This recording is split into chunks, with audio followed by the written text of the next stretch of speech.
Hello, everyone. Welcome to 30 Teens, 30 Dreams, Destination University. I'm your host, Dr. Cynthia Colon, founder of Dream College Academy and College Essay Bootcamp.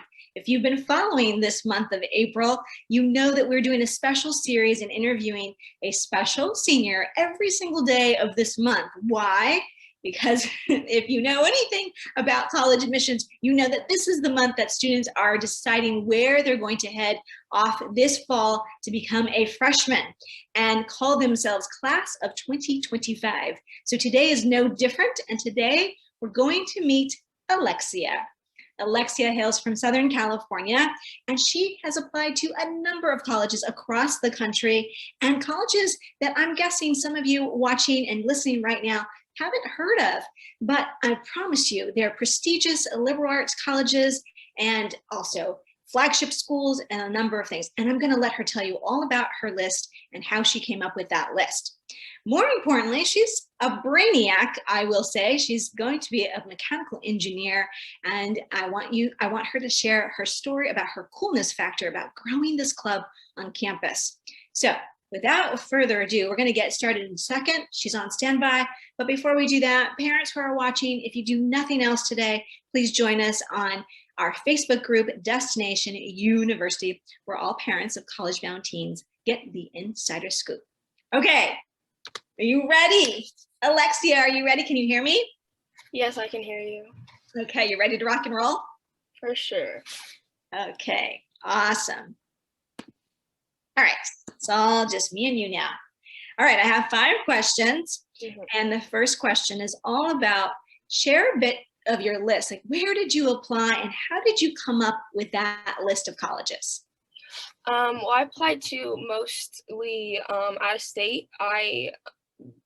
I'm from SoCal and I love California, and I wouldn't mind ending up in California because I really do enjoy my state, but I thought college was a really prime time and a really easy time to just explore somewhere else and live somewhere else and try that.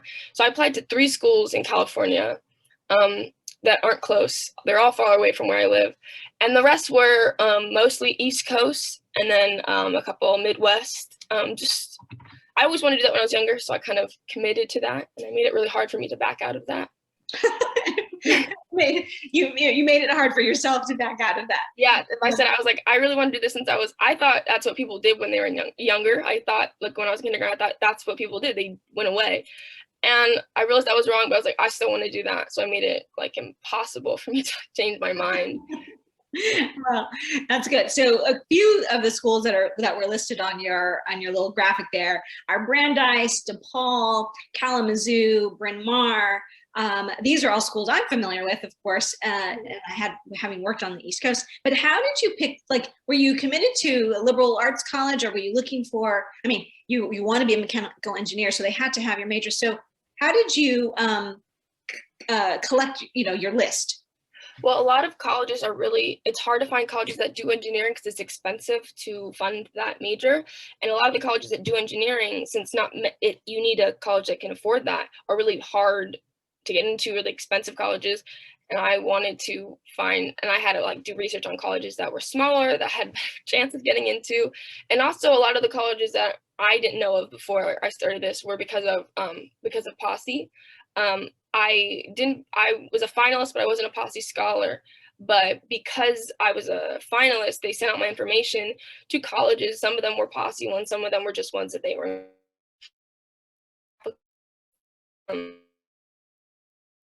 like Oberlin was an example of that. I kind of just went forth with that, and I was like, why not? So yeah. Awesome. Okay, good. I think you cut out for just a second, but I think we've got you back. So you have nearly almost $1 million in merit money that you've earned. So share a bit about that, and if you can, share a little bit more about the Posse Foundation as well for those people who don't know about it.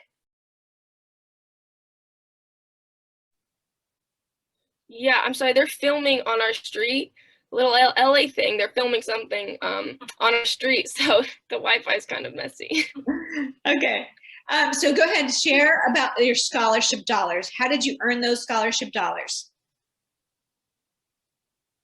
Okay, they're all merit scholarships. I applied for FAFSA for financial aid, but I didn't get any from anywhere, because I think it's a low bar where they're asking for. So I didn't apply. I didn't get any financial aid. So they're all merit scholarships. And some of them, like at Hobart and Smith, I had to like say, hey, there was an interview one, some you had to interview for, but I ended up not doing those. But there's some where you had to apply for. They weren't just like oh, with your application. But besides that, they're all just with your application, you're considered for it. And then they tell you in your acceptance letter, like if you got something, how much you got, and then with the paper, like what that looks like over 4 years and all that.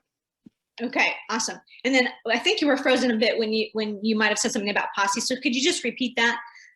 So listeners and viewers, if you're catching us right now, we're talking about Alexia earned nearly $1 million in merit dollars. They didn't qualify for financial aid. So there's need-based aid and merit-based aid. All of her dollars come from merit-based, and number one. And number two, she mentioned that she applied for the scholarship called Posse, through the Posse Foundation, and she was a semifinalist, didn't get the full scholarship, but could you just share, just for the sake of people who might apply later, what Posse is? I don't know if I mentioned it, like if I got cut off, but I said I earned $956,000 in merit scholarships. And Posse is it's a nonprofit American organization that provides scholarships for high schoolers going to college, and it's full. Where I was a finalist for Kalamazoo, I ended up not getting it though. It's person online. And you have a big meeting, and then the meetings get smaller and smaller as you go along, and then you get to a part where the first meetings are at like big group meetings with other people competing for the scholarship. And to get you have to get nominated for the scholarship. I got nominated by a past Posse scholar who's a family friend, and so you have that privilege once you are a Posse scholar. You can nominate people every year, which is pretty cool. And I had a family friend who did that for me, and but I didn't get it. I was a finalist, but it's full tuition. So I think, and you have to be either nominated by a past Posse scholar or your school nominates you. And they're all over America. They're not just here in California. Yeah. Yes, awesome. There are a number of colleges that are part of that coalition, so to speak. And so that's a great one to have out there. Excellent. Okay, so I think it's like nearly 100 schools. Yeah, it's a fantastic organization, and if you can get it, it's great. So question number 2 is all about, what did you do right? Looking back, I mean, you probably have the grades. So what kind of advice can you give to others about what to do in preparing for this process? I don't really know. The thing is, I never really prepared very much in the years leading up to senior year. I did my work and I got good grades, and that was important to me. But I never had like a college I wanted to go to because I had no idea what I wanted to do. So it wasn't like, I was just like, I'll worry about that. I've got time. I didn't want to stress about it. But I think what innately helped me is I kind of had a routine already. I didn't have a really open schedule. I had school, then I had club soccer, and then I did my homework. Like you did your homework in the car. You're always doing something. So it was kind of like this schedule that kept everything afloat. And I think having your own routine, it was innate for me. So it wasn't like this meticulous thing I built to assure my future or anything, but I think that really helped me. And I think it makes it easier to plan out your stuff. So I would say having a routine that's my best advice. Okay. This kind of advice would only come from, I shouldn't say only, but from an athlete, right? Athletes, I was an athlete. I wish I was. I was a cheerleader, I guess, but you have a routine. Like you said, you were doing your homework in your car. So any athlete who's listening it relates to that. Great. Oh my God. Yes. I'm doing my homework on the way home from the game. So having a routine, just sticking with it, etc. Now, this leads me to the next question, which is your coolness factor. And so Lex, you were kind of going with the flow, doing your thing.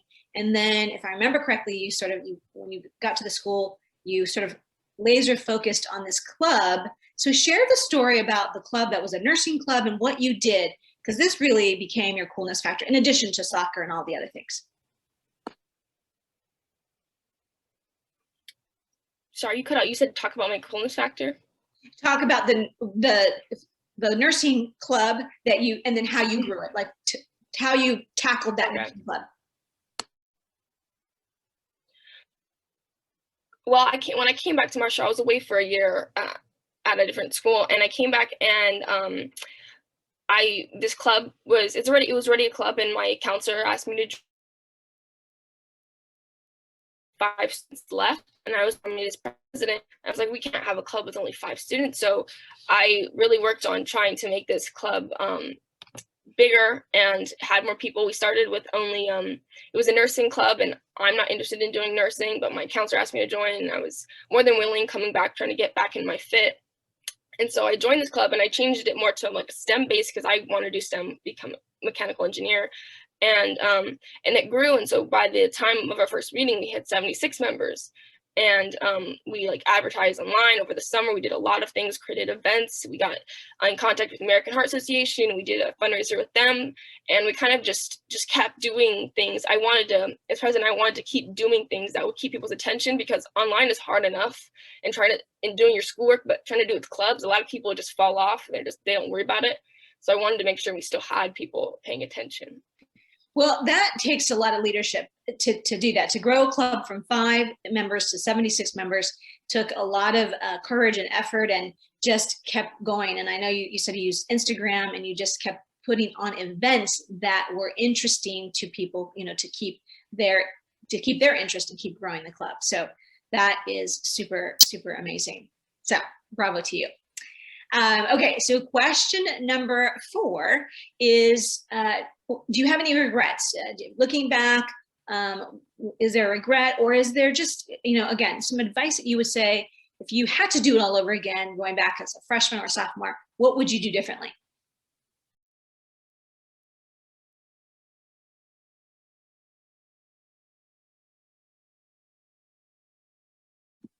Shoot, you're frozen again.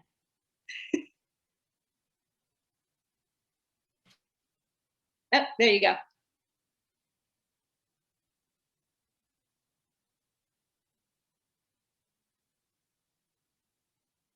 Oh, there you go. I see you. Oh my gosh. Okay. If you had to do it over again, what would you do differently? Oh, that's easy. I would start sooner. Like I said, I didn't know what I wanted to do, so I kind of didn't worry about it. And as soon as fall started, like August started, I kind of was like, oh, I have to think about this. Like November is coming so quickly and everything. And so I was looking online. I was looking at information sessions. I had like pages and pages. I wrote down every information session I went to, and I had a dedicated notebook just to time. So because it was East Coast, so like times are weird. And I watched a lot of YouTube videos of people who are in college now and went to college, and professors, and what that looks like, their programs at their school. But it was just so overwhelming. I had like no time. I felt like it was just so quick. And I think I wouldn't change that I didn't worry about it till senior year, but I would start as a rising senior, as in I would start that summer, at the beginning of summer, immediately. I mean, because it's just so much work. And even if I did spread it until November, it would just been much better than spreading it from August to December. It was a lot, but yeah, I would definitely start sooner. Okay, great. I think that's great advice. I think pretty much almost everybody talks about that. I know that you and I connected, I want to say maybe October, to start working on your essays, but you weren't one of the ones that took essay camp in the summer, but you did. We did work on stuff in the fall. So there you go. You heard it straight from Lex herself. She would have started a little bit earlier. So great advice. Okay, so the moment of truth is here. We're on question number 5. So just before you announce to the world where you're going, what did it come down to? Can you tell us 2 or 3 schools that you narrowed it down to? Well, I got into 12, and the biggest factor of me deciding where I wanted to go to was who like supported me financially the most, because college is just super expensive. I wrote an entire essay on this for school, and so I liked some of the programs I liked were like Lehigh, GW. I have a list. I can't remember, but like those schools were. I was really excited about going to, like Boston. I was really excited about going to, but the school I chose, they provided me. Do I say how much they gave me, or do I not say? Sure. I don't remember. Oh, 186,000. So it was kind of like, it made it kind of like, oh, this is like a big opportunity, and they want me, and so if they want me that bad, how, something good should come out of it. You know what I mean? Yes. Oh, you're so right.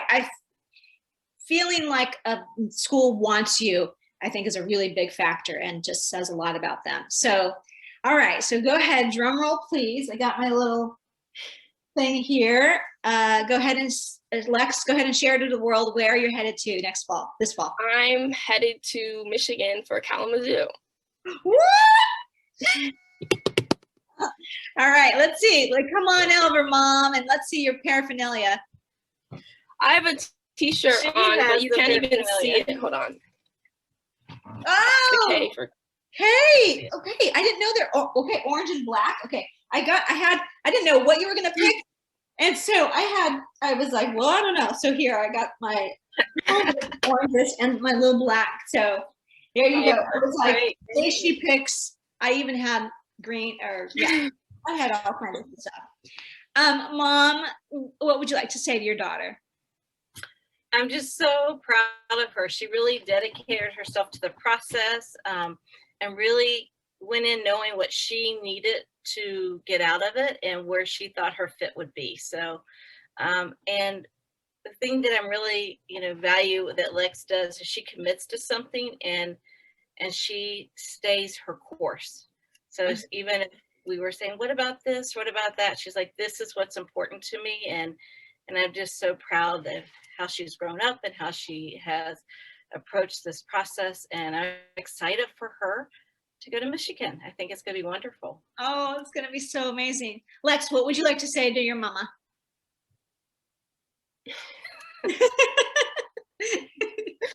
I don't know. She was very compliant with she was very compliant with everything that I said I wanted to do, and kind of just stopped fighting me on it after a while. So, thank you. She says thank you. I love it. I love it. Well, complete transparency for those listeners and viewers right now. I worked with Lex's mom years and years ago at Marymount, and so we've known each other for a long time. And I mean, I don't remember how old Lex was when we first met, but it's been a journey to be here and to help you through this process. So it's been an honor, and I'm so proud of you, Lex. And I'm super excited about Kalamazoo, actually. So I know a lot of the schools in the Midwest and those, and they love you. They've wanted you for a long time, and so yeah, I think you made a good choice. We went to visit last week, and it's beautiful. A little chilly there. Their rain is cold rain. It's not humid rain like out here. It's cold rain. Yeah, and it snowed the day we left to come back to California, so that was nice. At least we were getting on the plane to some warmth, right? But it's going to be a new experience, and and you're going to love it. You're going to have a great time. So, okay, hold tight. Don't go anywhere. Let me do the wrap up, and then we'll say goodbye to everyone. So hang on one second. Okay, you guys. Well, I'm going to just say that's something that Adrienne Ann used to say when I worked with her, and that is, bless your little heart. So, bless your heart, Alexia. You are just a rock star, and I'm super proud of you. So, if this episode has in any way fueled your confidence or helped build your dreams, please share this episode with 3 people in the next 30 minutes. And you can join us on Facebook and Destination YOUniversity, where all the parents get the insider scoop. If you want to hear more about this process and just learn, parents, I can't tell you that it's never too early to just learn a little bit about the strategies and the tips and the behind the scenes truths. So I'll drop that in the comments for you to take a look. You can follow us all month on Facebook or IGTV, and these will also be posted on YouTube in June, so you can catch everything. So you don't want to miss one. 30 teens and 30 Dreams continues tomorrow. You're going to meet Hunter, who is a biological science major, and he is an Eagle Scout as his coolness factor. So learn all about what that means and what he did to get to the point of now and where he's going to be landing next fall. That's tomorrow, 6 p.m. Pacific time. You'll meet Hunter. Thanks to the big team that has made this possible. Thank you, team. All right, so Lex and AA, wave goodbye. So proud of you. Oh my goodness. Thank All you. right. What about the Wi-Fi? No worries. Hang on.